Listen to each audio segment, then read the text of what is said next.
We're going to keep things moving on Radio Boss, joined by a young lady. As a matter of fact, I mean, she's doing some really big things. The album, which is available now, Through and Through.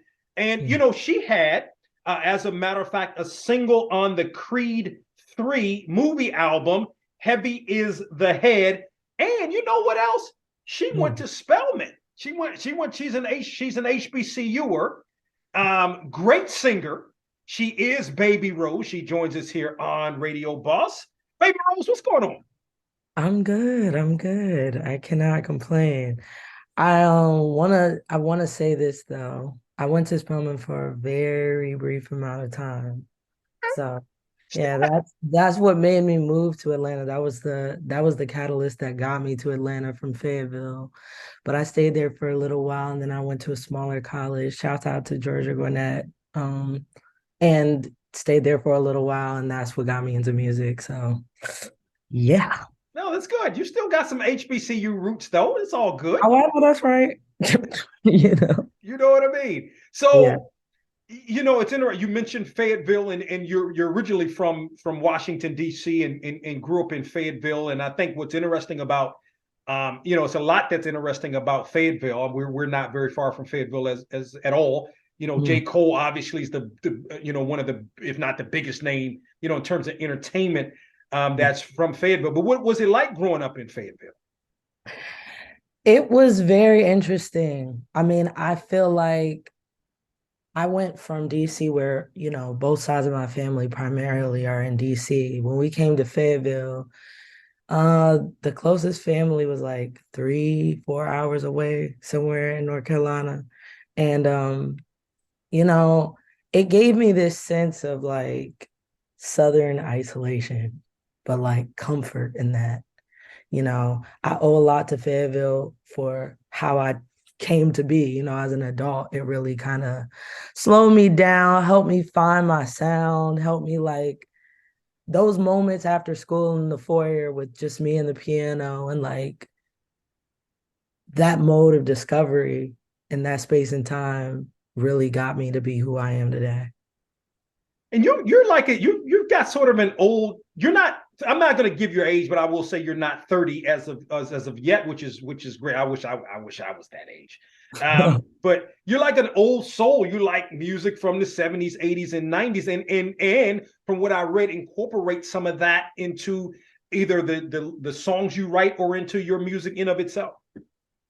Oh, absolutely. I think that there's a lot to learn from those that came before me, the richness in the music when it comes to things about like you I like to study the times, like the things that were going on during the 70s or the 60s and like how that would find its way into music, like, A Change Is Gonna Come by Sam Cooke or Nina Simone's Baltimore, or like, Janis Joplin. And there was just a wealth of like a revival of soul and getting people back to themselves. And like, um, I think that we're in an era now that needs that energy, that's calling for people to look within and like, look around and have love and understand that we're more alike than we think we are, So, and it's also a time I think where Black artists, I feel very grateful to be in the company of a lot of artists that are like reclaiming the spaces that our ancestors forged Mm, in whatever genre, mm, because in truth, all music is Black music. mm. Um, I just feel grateful to be able to stretch my arms wide and live in those spaces. Yeah, in general, a lot of times you look around, you know, a lot of younger people don't they don't think like you think. They don't think about the older music, the people that came before them. I mean, Janis Joplin. Like I've got this great record collection, right? And I've got like Janis Joplin's first album. You talked about in an article I read, you shot it out like Amy Winehouse, you know, Yeah. Tina Turner, you know, Maya Angelou in terms of women that had gone through something. Can you kind of speak to that and how that is kind of intertwined and some of maybe their experiences, at least about what you read in terms of your music? Absolutely. I mean, we all have a story, and we all have strife that we go through. And it was just interesting to really discover, but not only discover these artists as I was coming up and everything like that, whether it be Maya Angelou and I Know Why the Cage Bird Sings, which I love that autobiography from her. She goes through so much, but traverses her pain in such a beautiful way. And it's like a pathway. And then you have, artists like Amy Winehouse and Janis Joplin that were extremely honest about the demons that they fight, in their music. And like, I love to see both sides and the through line just being honesty and authenticity, whether it's something to be overcome or whether it's something to just, unfortunately kind of like consume, that artist. And for me, I see both sides. Like as I go through things like my own pain, my own story and trauma and everything that I've been through, it's like I'm seeing both pathways. And sometimes I write about the times where I'm not so able to get past them or see the light at the end of the tunnel. And I also wanted to end the album with a light at the end of the tunnel, And so yeah, I've drawn a lot of inspiration from those women. We're joined here, of course, by Baby Rose. The new album Through and Through is available now. It's her second full-length album as she joins us here on Radio Boss. I thought what was interesting is you had 100 songs for this album and chose 11. First of all, 100 songs now that's a lot of songs. So you got a lot of material, but how were you able to come down to the 11 that you ultimately chose? I mean, it was not easy. I'm not gonna lie to you, because those are all my babies. And I don't like have half songs. Like when we go to write a song and make a song, it's down to like it's done, And so it wasn't easy. We've been making the album, me and my homies, like had started on this like right at 2019, the top of 2019. So this is years in the making. And then over the pandemic, while the world is just kind of at ease, there's no pressure. There's pressure, but it's like, nobody's really knowing what's next. So it's like this quiet solitude. Here's what I create when nobody's watching, without an audience, with just all of this, anxiety and like pressure and weight. And I'm just thinking to myself, and I'm repeating this, if this is the last thing that I'm to make, what do I want it to feel like? What do I want my legacy to be? What do I want it to sound like? What is my offering to this world while I have the blessing to be here?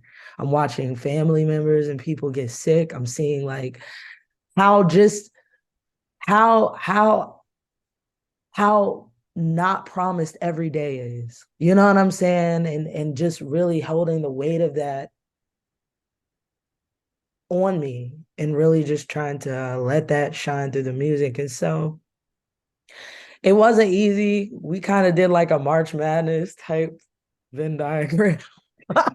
And like hit songs against each other. Yeah, because it was like so many records. But I just pray at the end of the day that when I pass, God forbid that's anytime soon, because I want to live a very long life, but that I just die empty. Like I want the whole hard drives, I want the Dropbox just out, everything. But yeah, for this album, I had to be very cognizant of, I'm pressing this up on vinyl, which is available now for pre-order and everything, but you only get 45 minutes when it comes to a vinyl. So I had to be very cognizant of that. Oh, that's awesome, because I'm all about the vinyl. So I definitely, when I get the album, it's going to be on vinyl because I'm all about the vinyl. Even though I'm old school, but obviously you're coming out now, so I definitely would purchase it via vinyl. So for you, tell me about the Through the Soul tour. You're going to be on tour soon, and what I thought was great. The tour wraps up in the nation's capital. It begins, I believe it's the latter part of May, but tell me about the Through the Soul tour. The Through the Soul tour is going to be so special it's gonna be so it's so deeply aligned because I've been supporting Q and his journey from the beginning, and he's been there. Like, he's technically the only feature on my To Myself album because he featured on Show You for which is on my album, and he was like on it for Insecure, and I'm the only feature on his album that's coming up, So Present. We've just been very in tandem with one another and like just supporting each other, and he's like my brother in this, and he's very unique, and his messaging really aligns with where I line, where with my intention of this album through and through. And so in every way it makes sense for us to go and co-headline together, and I feel like the audience, people who come, are going to walk away with this just electricity, with this energy of like, damn, listen to what's happening to music, listen to what's happening in this space of R&B or wherever, like just in Black art and Black music, how it's expanding, and like what we're talking about is so much deeper than a lot of things that you'll hear today, and it's so fun, and it's just in this way that's very honest to us. And so I feel like it'll give people the same vibe as like maybe Monterey Pop Festival in 1967, when you heard, a lot of these artists like Jimi Hendrix or like Janis Joplin, and it just like blew everyone's mind. Like, I feel like it's just gonna give that energy. What we're trying to do is raise the standard, not only of where music sonically lives, but where it's coming from and what it's about, and how it really has the power to heal in a lot of ways. Very well said. Artist Baby Rose joins us here on the program. The album Through and Through is available now. Can I take you back? Because I get it, like being sort of independent, and you were on major label, and for whatever reason it didn't work out. What was that time like on Island, or immediately after you weren't on Island anymore? What was sort of that time like? I mean, it was just a weird time in general. Like 2020 was interesting for everybody, but for me, it was like I'm coming from a sold out date, my headlining date in London, the last date on my European tour, and having to rush home. And in that quietness, there's this just thoughts in the back of your head that are like, well, damn, like, I guess they call it imposter syndrome, or like things started to happen where I'm like, well, damn, I didn't deserve it anyway, and all of this and all of that. And like, it just got really dark. And some of my biggest fears kind of ended up coming to life, oddly enough. But it wasn't for nothing. I always look at redirection as God's protection at the end of the day. And like, my time on Island was beautiful. It was, I signed because of Darkest, who was the president at the time, and he signed Amy Winehouse. This Black man like signed Amy Winehouse, Florence and the Machine, like all of these artists that were left of center. And he was very adamant that in this space, I have creative control, I have creative reign. Like, he licensed my album, so I own my masters. Like, when I left unscathed, and it got me out of survival mode. So I'll always honor that time that I was there. I'll always give the advice to artists, like, when it's coming down to like independent or major label, or independent label or what have you, don't look at it so much solely off of like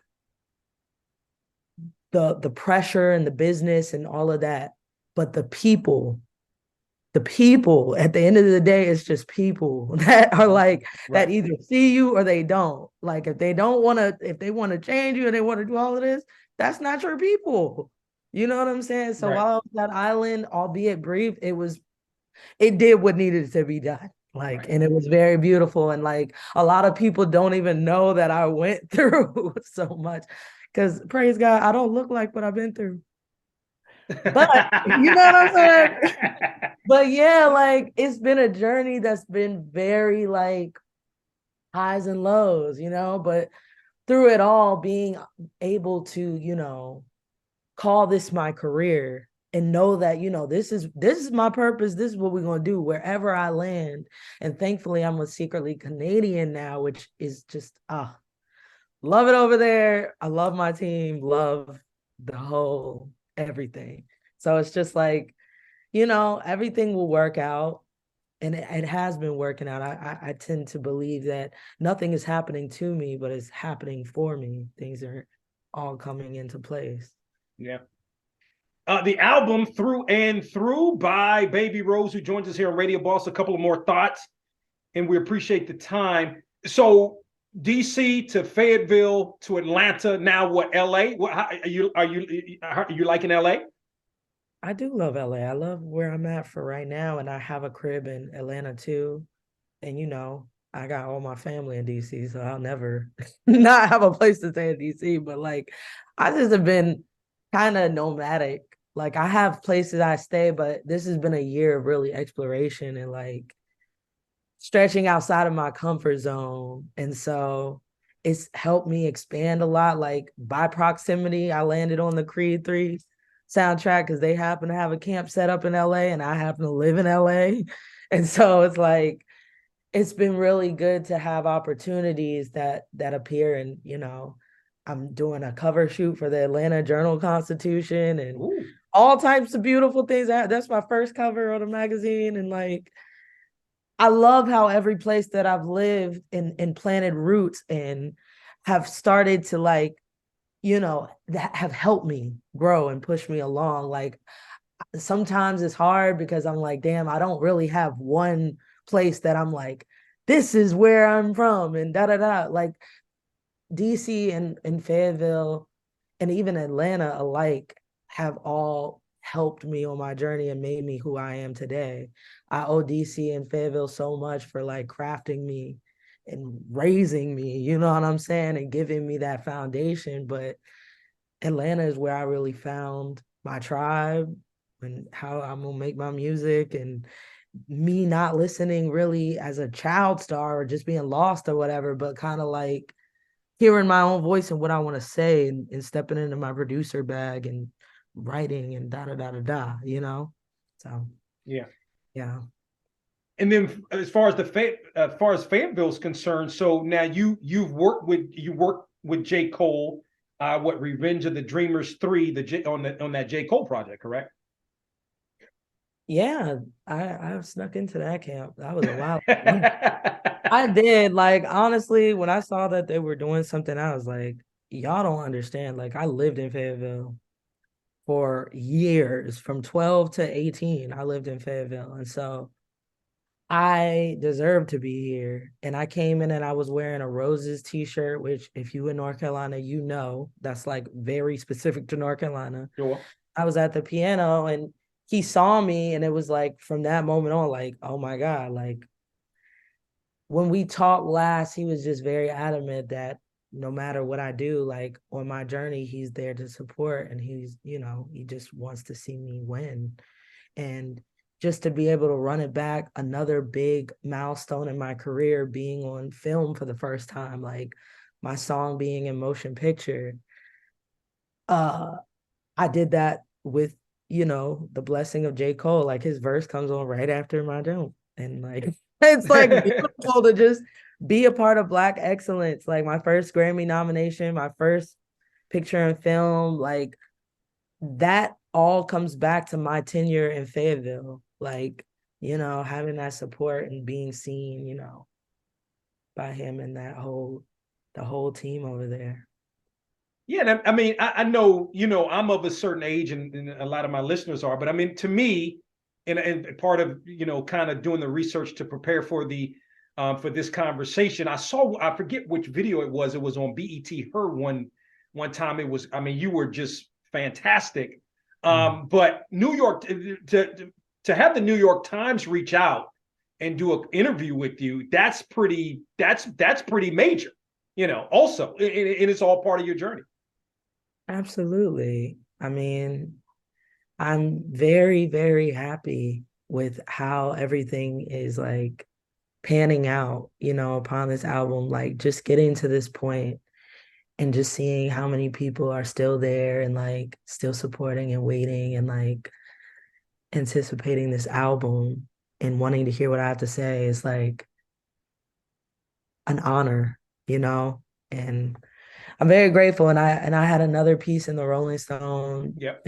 magazine, which I got to talk with this young Black woman named Megan, who just I had the most beautiful interview with. And to see that piece come out and be so special is just like, dang, like I'm realizing that the interviews are getting more and more like intricate and in depth. And, people are hearing the album and just going there. Like, as far as from like when I was having interviews about To Myself and now with Through and Through, it's like a very big difference. And I don't know, it's just showing me in a subtle way, like how much I've grown, you know?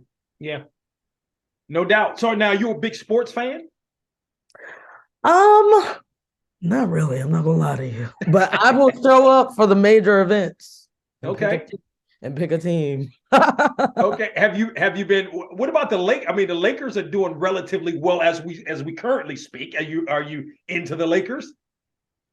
Right? I love that for them. I don't know what's going on. Okay, never mind. All right, it's cool. It's all good. I'm just asking. It's fine. Yeah. I mean, because you're right there you're right there in LA, and the Lakers are big time in LA. Yeah. No, I love that. That's Okay. great. All right, very good. Well, again, the album Through and Through is available now.